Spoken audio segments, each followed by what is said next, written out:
Glory to Yahweh, Bashim Yahushua, Bashim Kadash. Double honors to the apostles, double honors to the elders of great millstones. Salutations to you, Akim, that are teaching the truth as a city across the four corners of the earth.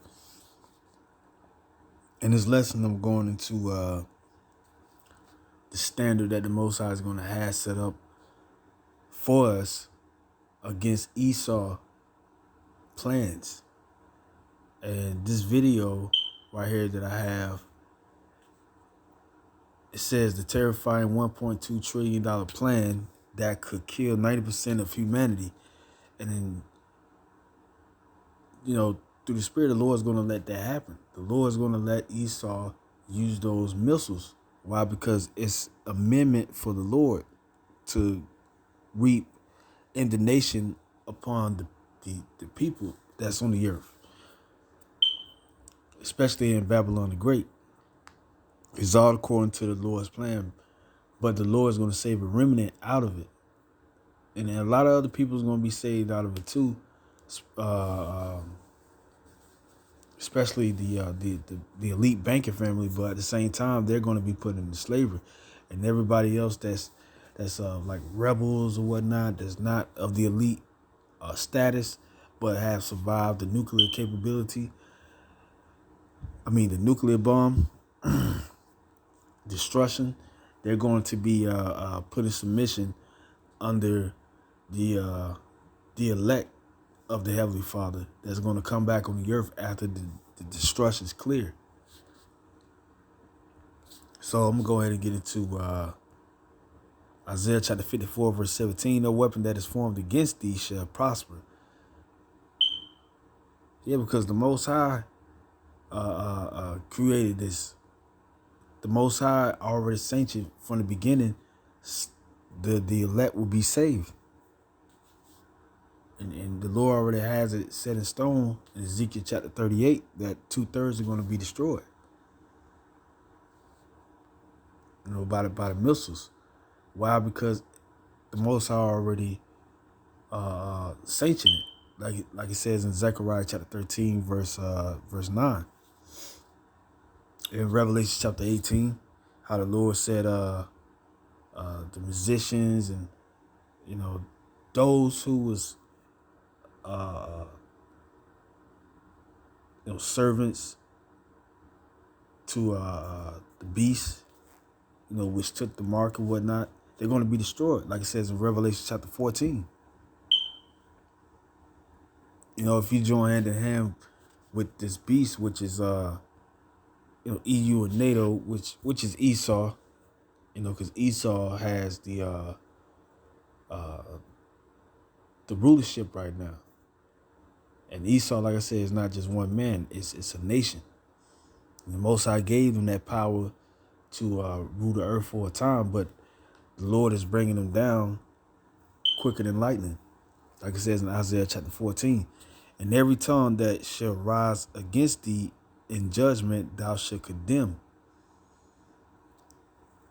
Yeah, so we're condemning this man's plan. Why? Because the Most High told us to. The Lord sent out watchers to watch over Israel and to tell the other nations their judgment. It says, "This is the heritage of the servants of the Lord, and their righteousness is of me," said the Lord.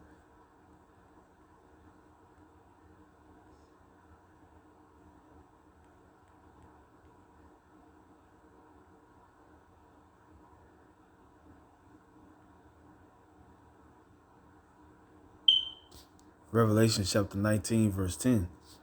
And it says, "And I fell at his feet to worship him. And he said unto me, See thou do it not. I am thy fellow servant, and of thy brethren that have the testimony of Yahushua, worship Yahweh. For the testimony of Yahushua is the spirit of prophecy." And what is the spirit of prophecy? What is the testimony of Yahushua? Because he's the word. And in the spirit, the Lord sent the Holy Spirit to us to get the understanding of the times, like it says in 2 Ezra chapter 9, verse 1, to know what times we're in. We're in the time of World War III. And what the Lord said about the third war, it coming quickly. This is Revelation chapter 11, verse 14. The second woe is past, and behold, the third woe coming quickly. The woe is talking about destruction. And in World War I and World War II, all that was destruction. But the Lord organized it that way. Now the Lord is sending all those that put their hands on the nation of Israel, starting with the elite banking family and the rest of his allies, such as the troops, the soldiers, the whole confederacy of Esau and these other nations, like it says in Psalms 83, that are up against us. They're all going into the valley of Jehoshaphat, and they're going to fight that war, that third war, off the strength of them touching the apple of the Lord's eye, which is Israel. So the plan that Esau has is not going to work according to the Georgia Guidestones. It's not going to work according to that $1.2 trillion plan that they have for us. The plans that they have, that's really in sync with that 1.2 destruction plan for 90% of the population to be destroyed. That's just the big bang of it. When they just ready to just collapse all the empires around them, and then rise from the ashes like a phoenix, like the mural that they have within the UN buildings, or the paintings in the UN Coliseum that they have. That's not going to work. Or auditorium, UN Summit Meeting Auditorium. It's not going to work. You know how they have the murals, the picture of the phoenix rising from the ashes. They're not going to rise from the ashes like that, because the Lord's about to disappoint their plans. Like it says in Malachi chapter 1, Esau build, but the Lord will throw down. This is Joel chapter 3, verse 9. Proclaim ye this among the Gentiles. Prepare war. Wake up the mighty men. Let all the men of war draw near. Let them come up. Beat your plowshares into swords and your pruning hooks into spears. Let the weak say, I am strong. Yeah, a lot of these countries, now you see over here in America, they're not putting their spending budgets into agriculture, such as food and stuff like that, or making the economy more stronger by creating more jobs and windows of opportunities. Now they're putting their money in their military might. All of these countries, you see, in America's going down drastically, man. There's no restocks in these stores. Literally, yo, I done went to a few grocery supermarkets that's in the area where I stay, and almost a month straight, it's been like the same foods in stock that really nobody actually wants. So this is where we're headed. These people, these nations, they're going to war. And the Lord spoke about that. Like I said, the spirit of prophecies. And it says right here, assemble yourselves and come, all ye heathen, and gather yourselves together round about. Thither cause thy mighty ones to come down, O Lord. Let the heathen be weakened. It's like you let the heathen be wakened. Which China, you see what's happening over there with Moab. They going against America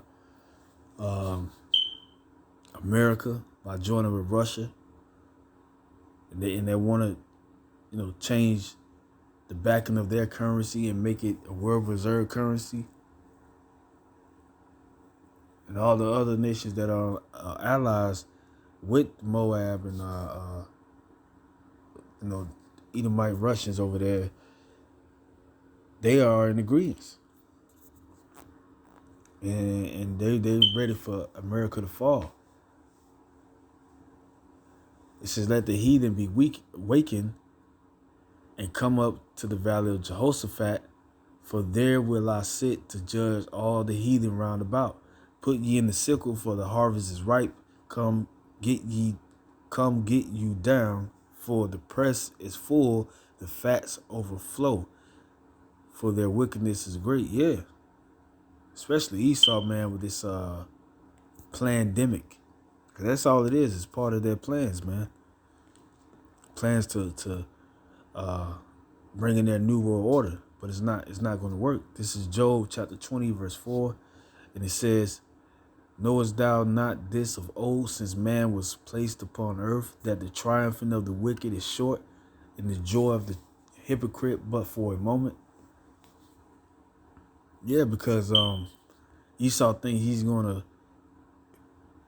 keep his blessing going, but it's not gonna keep going because it has a boundary. It has an end to it. Jacob was the one that received the everlasting promise of a kingdom being established forever.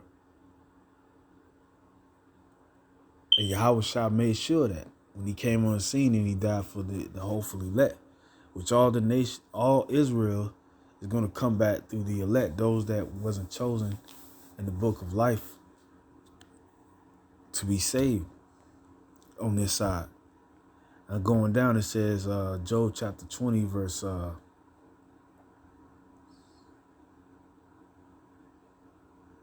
6.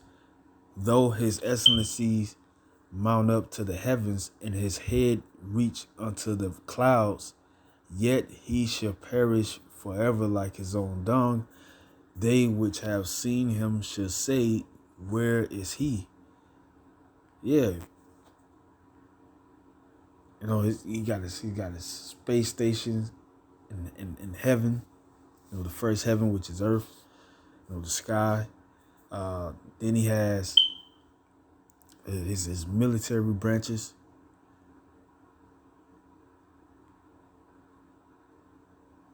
But it's not going to work. You know, the Lord gave him all that power to show his power. Like it says in Romans chapter 9, he hardened Pharaoh's heart to make him go against him, make Pharaoh go against the Lord, but it was only working against Pharaoh. The same thing now, fast forward in modern day time, Esau is the new Pharaoh. And the Lord is hardening his heart because he has the children of Israel within his grip, but the Lord's about to loosen it. Well, he is loosening it. Like it says in Psalm chapter 50, around the 16th verse on down, the Lord is setting us up in order right in front of Esau's eyes, and he's reproving Esau. Through us first, through the word, and then through the Lord causing tempests, causing chaos in his plans, messing up Esau's plans. You know, Esau is really trying to play catch up because his society is already in a deep depression and a deep another great recession. And the dollar is low. You know, Elder Barak, I don't know if you're gonna do a video on it, but you know, the elder just posted what was going on in California.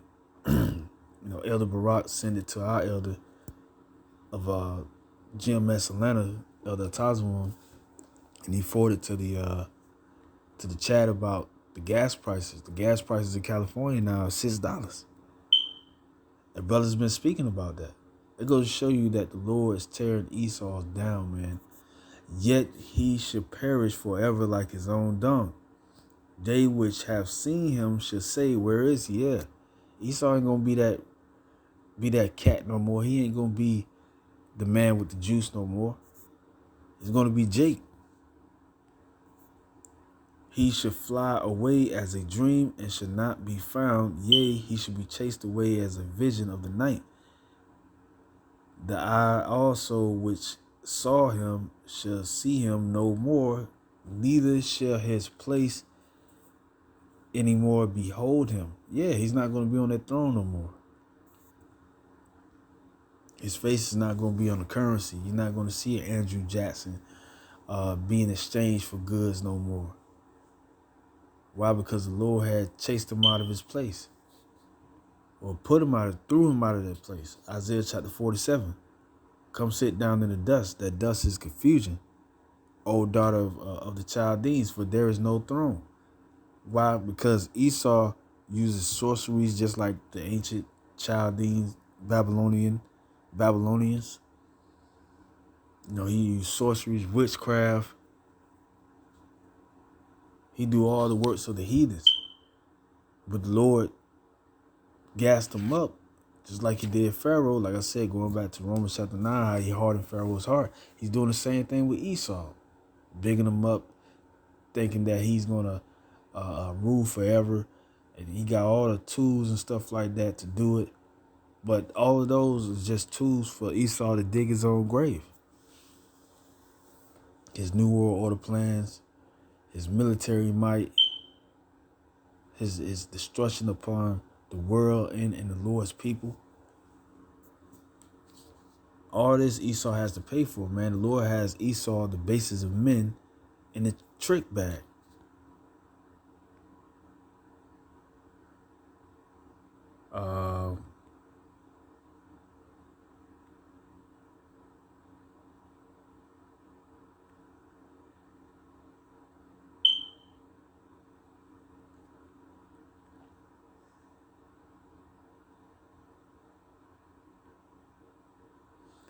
This is Job chapter 20, verse 23. When he is about to fill his belly, Yahweh should cast the fury of his wrath upon him. Yeah, that's why Esau made them bunkers, them underground bunkers, man. And the space stations where they can try to escape that third war that the Lord is going to cause all these nations to fight in. And as a matter of fact, he used Esau to do it. Because the elite banking family have been funding all these wars. Even before World War I, with Napoleon and all of these other battles and wars. Fast forward now. Esau is funding World War III. And he thinks that he's going to rise up out of the ashes after the nuclear war smoke is clear, but it's not going to happen because the Lord's coming back and making sure that Esau get taken out of his place and takes the other heathens' crowns too that are in a leadership position. Job chapter 20, verse 20. Surely he should not feel quietness in his belly. He should not save of that which he desired. There should none of his meat be left. There should no man look for his goods. In the fullness of his sufficiency, he should be in straits. Every hand of the wicked should come upon him. That's what's happening right now. That Revelation chapter 17 is going to happen, man. That beast is going to destroy the harlot, which is America. Which they are in confederacy right now. But like it says in Obadiah chapter 20, those that eat his bread have turned against him. I ain't gonna get it, but that's in Obadiah chapter 1.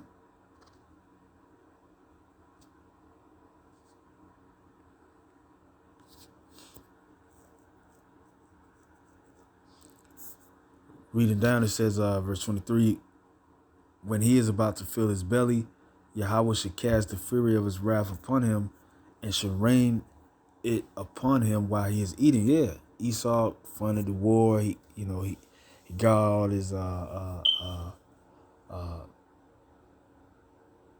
his nickels in the right place. Because like I said, these elite banking families have already funded both sides of the war. So when everything is done, they're going to come out again on top as they think, just like in World War I and World War II, but it's not going to happen. Why? Because the Lord is telling us right here that he's going to upset his plans.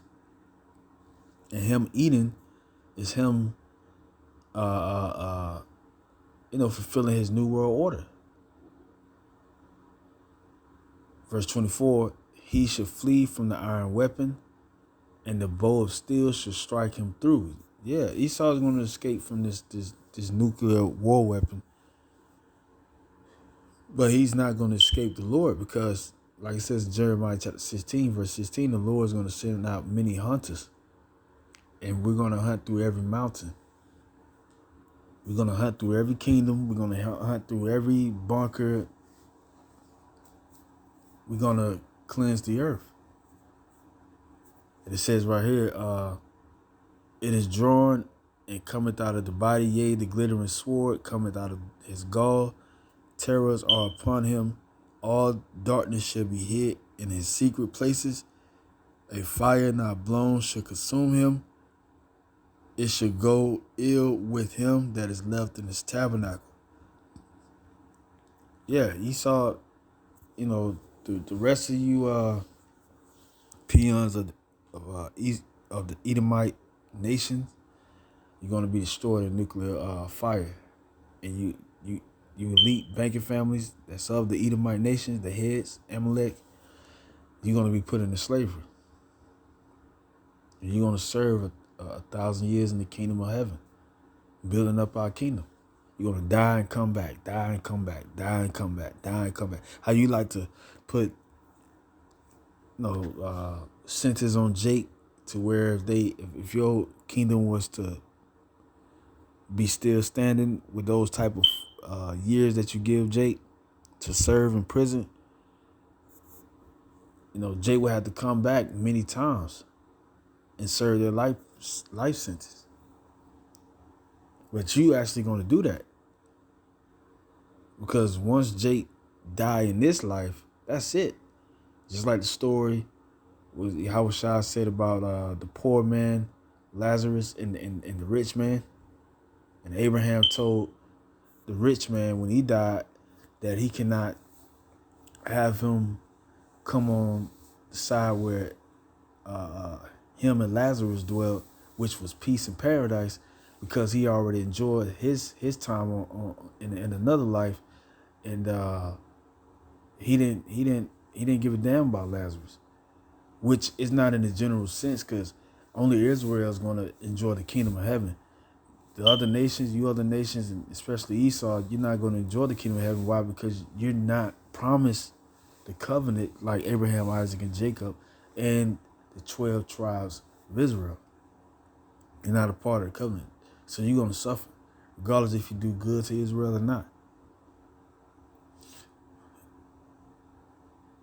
So Esau, you're going to come back 1,000 years and you're going to keep getting your ass whooped. You're going to get your ass handed to you, man, by Israel and by the other nations, man.